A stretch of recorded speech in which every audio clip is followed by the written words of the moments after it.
আয়াতের মধ্যে আল্লাহ তাআলা বলেন সুবহানাল্লাযী ইয়াসরা বি'আবদিহি লাইলান মিনাল মাসজিদিল হারাম ইলাল মাসজিদিল আকসা। মহিমান্বিত পবিত্রময় সেই আল্লাহ আল্লাযী ইয়াসরা বি'আবদিহি লাইলান মিনাল মাসজিদিল হারাম, যিনি তার বান্দা মুহাম্মদকে রাতের এক অংশে বিশাল বড় এক ভ্রমণ করিয়েছেন। রাত্রের কিছু অংশে, পুরা রাত্রে নয়, লাইলান নাকিরা শব্দ সামান্যতম এক অংশে সামান্যতম সময়ের মধ্যে আল্লাহ তাআলা তার বান্দাকে ভ্রমণ করিয়েছেন। মিনাল মাসজিদিল হারামি ইলাল মাসজিদিল আকসা, মসজিদে হারাম থেকে নিয়ে মসজিদে আকসা পর্যন্ত। আল্লাহ তাআলা বলেন, জানো তোমরা মসজিদে আকসা কোথায় অবস্থিত?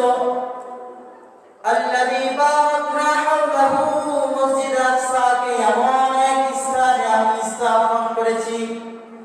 আল্লাযী বারাকনা হাওলাহু, যার চতুর্পাশে আমি বরকতময় করেছি।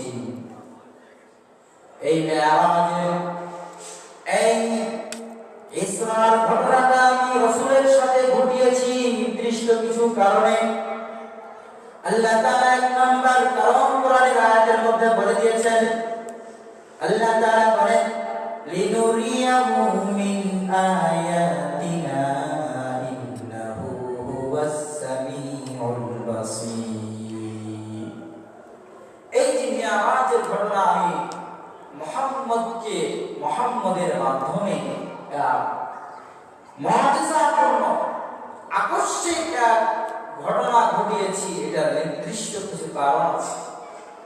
তার মধ্যে এক নাম্বার কারণ হলো, মেরাজের মাধ্যমে আমি মুহাম্মদকে অনেক জায়গা ঘুরিয়েছি, অনেক কিছু দেখিয়েছি।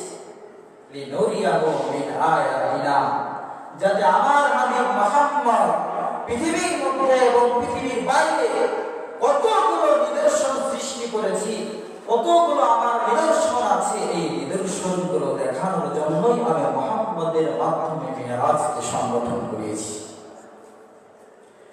এক নাম্বার কারণ। দুই নাম্বার কারণ হলো,